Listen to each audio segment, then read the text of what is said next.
Hej og velkommen til den her lille video omkring værdikæden. Hvad er værdi? Jamen, egentlig kan man definere en værdi, et produkt eller en serviceydelsesværdi, værdi, som det en kunde er villig til at betale for det her produkt eller serviceydelse. Det må være den værdi, som kunden oplever og er villig til at betale for. Det bruger man lidt i den her analysemodel, der hedder Porters værdikæde, som vi kommer til at arbejde med meget på handelsskolen. Både i erhvervsøkonomi, i uddannelsesspecifikke fag og i afsætning.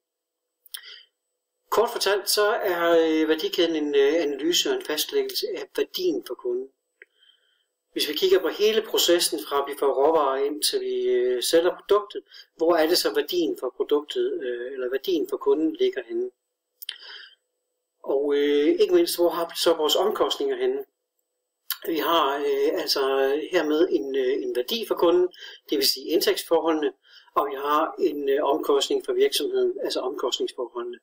Og når vi kender indtægterne, og vi kender omkostningerne, så kan vi også definere, om der er en mulighed for at få et overskud.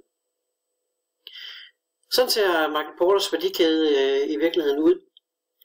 Og den er sådan opbygget med, at vi har nogle primære aktiviteter herover, og vi har nogle støtteaktiviteter. Primæraktiviteterne, det er egentlig den proces, som vi går igennem fra råvarer, indkøb af råvarer, til fremstillingsprocessen og den udgående logistik, altså sende varerne ud. Og det her, det kalder man også normalt, eller nogle gange for produktionsdelen. Så har vi noget markedsføring og noget salg. Vi skal jo have solgt de her produkter, så vi kan få noget værdi eller nogle penge ind. Og mange gange så er det nødvendigt at have nogle serviceaktiviteter, måske efter salget. Det kunne være, hvis vi sælger maskiner eller andre produkter. Så vil kunderne meget gerne have, at de her maskiner er i gang 24/7, og der skal være en eller anden form for serviceorganisation, der kan tage ud og reparere de her maskiner, eller hvad det nu måtte være, der er aktuelt i den givende situation. Støtteaktiviteterne kommer lidt ind på lidt senere, men det vi kan sige her, det er omkostningerne, der løber på den her vej, og det her, de skal helst være mindre end den værdi, som kunden gerne vil give.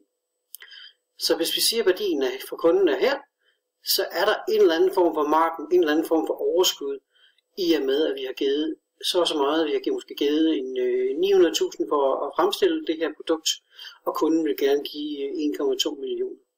Det vil sige, så er der 300.000 i marken, altså i overskud til den her givende virksomhed. Så det handler om at få styr på omkostningssiden og indtægtssiden, og så skulle der gerne være en eller anden form for marken, en eller anden form for overskud mellem. Når kunden oplever en større værdi end omkostningerne her, er der typisk en handel her, fordi vi er enige om, at det er en god idé at sælge det her produkt. Det er også sådan, at man opdeler lidt Porters værdikæde i to. Det ene man kalder upstream aktiviteter, og det andet man kalder downstream aktiviteter. Her er vi altså inde og snakke om de primære aktiviteter. Det der hedder produktudvikling og det der hedder produktion, det vil sige det der sker før og under produktionen, det er det vi kalder upstream aktiviteter. Og det der sker efter produktionen, altså marketing og salg og service og den her serviceorganisation, eller hvad der nu er nødvendigt, kalder vi downstream aktiviteter. Så upstream aktiviteterne, det er altså noget med uddannelse af personale, det er noget med leverandørsøgning, det er noget med at sørge for at få tingene hjem i ordentlig tid, og sørge for at alt er klar til produktionen osv., at der er en optimering omkring det. Det vi kan kalde downstream aktiviteterne, eller det vi kalder downstream aktiviteterne, er lidt omkring marketing. Det handler noget om kundekontakten og salgsaktiviteterne, priser, promotion og hvad det nu ellers er, som man støder på i afsætningsøkonomi og i afsætningsfaget. Så man skiller altså lidt mellem de to upstream aktiviteter og downstream aktiviteter. Nu kigger vi lidt dybere ned på det der hedder primære aktiviteterne. Og der kan vi sige, at vi har noget produktudvikling og noget modtagelse af varer, og R&D, Research and Development, som det hedder på udenbysk. Og det er nogle af de ting, som ligger her. Så er der noget produktion, det vil sige, at vi får de her råvarer, halvfabrikater og maskiner osv. ind, og får produceret den her vare. Vi har vores marketing, vi fastlægger de her 4 P'er, priser, promotion, place og så videre, hvad det måtte være, og får syg på den del af det. Salg og service, jamen det ligger lidt med i ordet her med sælgerstyring og kundeservice og så videre, hvad det nu måtte være. Alt det her sammen med de her støtteaktiviteter, som vi kommer tilbage til, giver jo en eller anden form for omkostninger. Og der ligger vi et eller andet til, og så håber vi, at kunden i den anden ende vil betale for det. Kigger lidt på de her støtteaktiviteter. Vi har kigget lidt på de der primære aktiviteter hernede, men der er også nogle støtteaktiviteter, der går ind og støtter den proces, man skal igennem.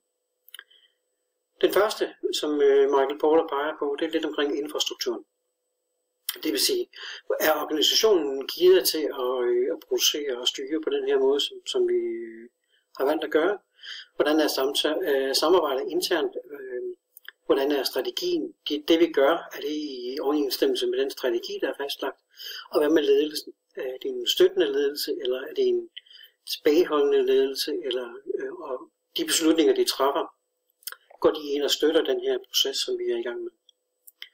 De menneskelige ressourcer, jamen det handler lidt omkring uddannelsesniveauet i virksomheden, og medarbejdernes kompetencer osv. Er det en højteknologisk virksomhed, jamen så handler det om, at man har de rigtige medarbejdere med de rigtige kompetencer, de rigtige uddannelser osv. Vælger man for eksempel at sige, nu vil vi gerne udvide vores marked, og vi vil gerne begynde at sælge lidt på det tyske marked, jamen så bør man også sikre sig, at medarbejdernes kompetencer ud i det tyske eller germanske også er, som det skal være. Så på den måde er det også noget, der understøtter salget af virksomhedsprodukter. Så er der også de teknologiske ressourcer. Det kunne være primært vores IT-systemer, om de understøtter de aktiviteter, vi nu har. Når vi snakker IT, så er det typisk måske ERP-systemet. Sådan. Altså økonomistyringssystemet, som alle har måske adgang til, hvor man kan se, hvad der ligger på lager, man kan se, hvor meget der er solgt, man kan se, hvad der er bogført og brugt af omkostninger osv. Den sidste støtteaktivitet, det er de indkøb. Og det er jo sådan noget med, at vi skal sørge for, at indkøb sørger for at få de varer, vi skal have til den rigtige pris, til den rigtige tid, så det er fremme, inden vi skal producere. Det kommer til det rigtige sted, i den rigtige kvalitet og den rigtige kvantitet. Det vil sige rigtig mængde. Hvis vi prøver at lige kigge lidt på værdikæden for en handelsvirksomhed. Altså en handelsvirksomhed er en, der sælger varer fra modtager varer i den ene ende, og sælger det videre til den anden. Kendetegnet for en handelsvirksomhed, det er, at de ikke gør noget ved varerne, andet end at nedbryde i for eksempel antal, køber ind i en container, får det pakket om til paller, sælger det videre til supermarkeder, som så måske bryder det endnu mere ned og sælger det i et enkelt stykke. Der har vi noget indkøb, vi har noget lager, som vi skal have styr på. Vi har noget marketing, vi skal have styr på, og vi har noget salg og service, vi skal have styr på. Så der er altså ikke så mange ting, som hvis man havde for eksempel en produktionsvirksomhed. Det samme gælder lidt for en detailvirksomhed. Det er også en værdikæde, der er blevet forsimplet lidt, når vi snakker detailkæder. Igen indkøb, lager, marketing og salg og service. Her er vi så inde og snakke om butiksindretning og vareopsætning, ABC-pladser, XYZ-varer osv., hvad det nu måtte møde omkring detailvirksomhed senere. Men det var lige kort omkring værdikæden.